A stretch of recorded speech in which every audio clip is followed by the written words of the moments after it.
Hello, I'm Ignace Aleya from ToleratedCinematics.com, and today we'll be doing a review of the GH4. Well, it's more like an honest opinion of mine for the GH4 from Panasonic. So I recently bought this camera. Well, it's quite a while right now, but I had the chance to experience with it and film it. So I had a chance to get to know this camera, and in my opinion, it's a great camera. But I do come from the Canon 550D, so I didn't really have a lot of experience with other cameras, but every time that I saw in the 4 years that I had my 550D, also known as the T2i, and the 4 years that I had that camera, all the new cameras that came out, they were great and they were better than my 550D, but I never felt the need to buy something new to replace my 550D because yeah, the price and the quality that I get in return wasn't worth buying a new camera. With the GH4, I immediately was sold. I had to go to the store and buy this camera immediately when I saw a video of what it was capable of. It can shoot up to 4K internally, and not that I produce 4K, but I love to use a 4K to downscale it to Full HD, so you have a lot more detail, in my opinion, in the Full HD.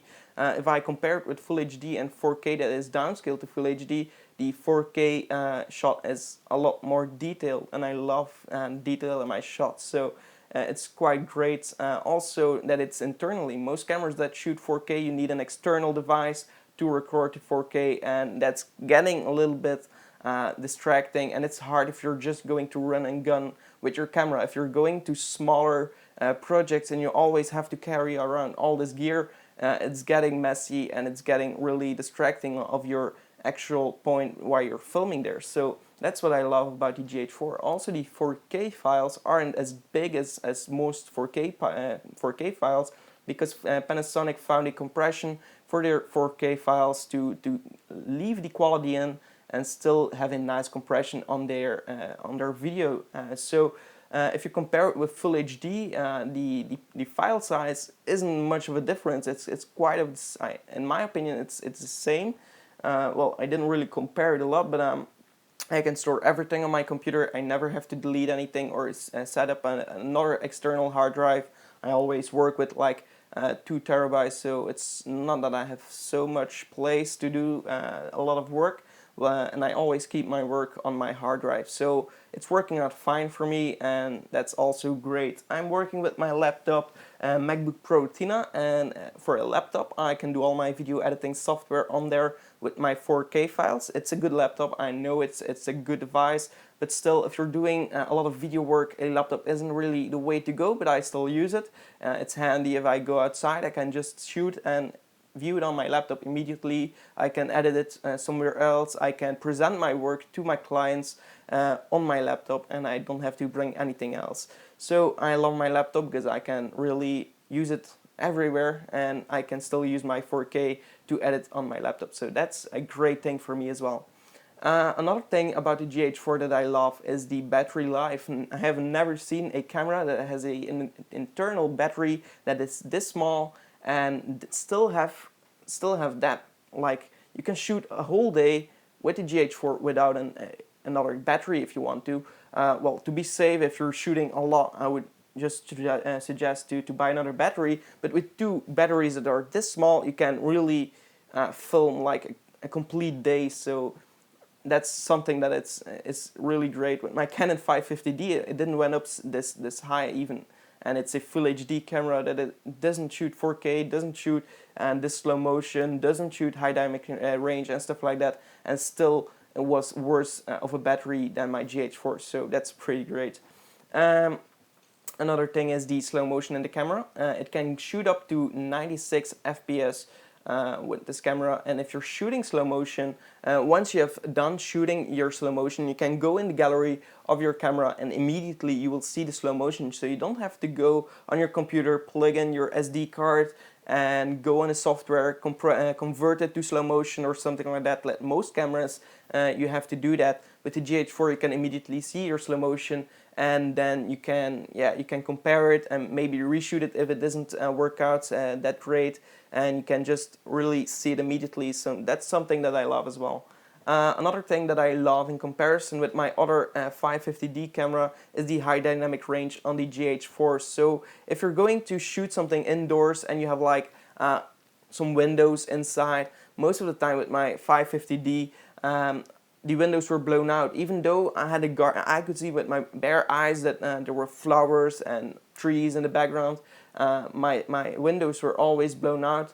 I didn't have any filters or something like that, but with the standard lens, I couldn't really get a nice picture with my Canon 550D, and with the GH4 I'm able to do so. So that's pretty great. Also, if you go out in a park and you're filming like on a blue sky with a little bit of nice clouds, with the GH4 you really the sky pops in your image, and I didn't have that with my 550D, and that makes your image so much more beautiful. So I don't want to say that the 550D is a bad camera.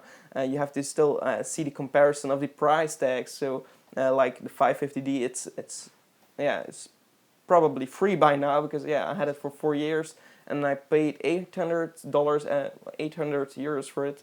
So my GH4 I paid 1,600 euros for it. So it's a little different in price tag, but still quality and price from the GH4, it's amazing. I love this camera. If you compare it with other cameras that shoot 4K and that cost up to 6,000 euros, it's really, it can compete with these cameras that are so expensive. So it's a great camera. Also, if you're going to use it on a handheld day and you want to have a stabilized shot, if you hold your hands stabilized enough, your image is going to be pretty great as well. So it has stabilization inside, so well, on the lens of the GH4, so it's pretty great. Also, if you zoom all the way up to like 140 millimeters lens, it's going to be pretty stable as well. So I do use my camera rig because I do a lot of running gunning, and I have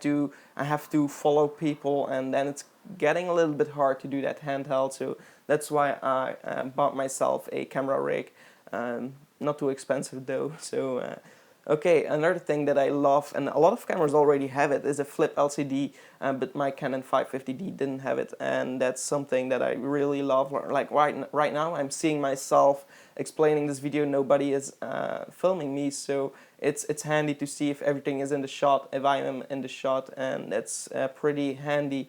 Another thing that I also love is when I'm using something like I'm putting my camera somewhere and I can't really see the LCD anymore, or I have my camera jib, my camera crane, and I mount my camera on there and it's all the way up there. I can't really see my image anymore, and I still want to do my composition of my work, so it's getting a little bit harder. So with the GH4 you can connect with Wi-Fi, you can connect to your smartphone. So you can see right here I'm seeing myself explaining this video.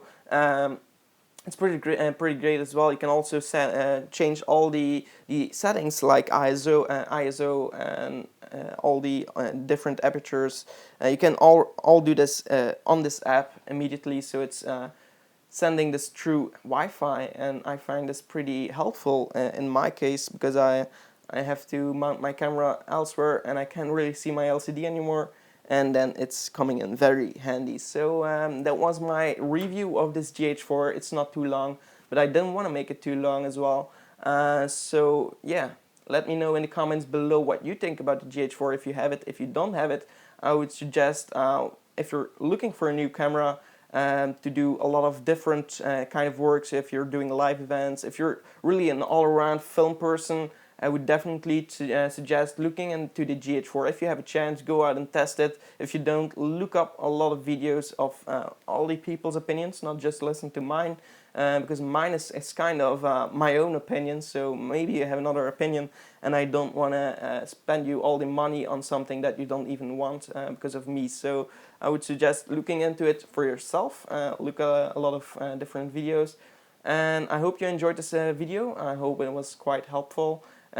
Also, this video was recorded with a Rode mic, so I might do a review about that, because I never had quality audio in any of my videos that I filmed, so that was frustrating for me. I always wanted great audio, because every video starts with good audio, and I just bought this micro, so this mic, so I hope it's good quality. Let's see in the video.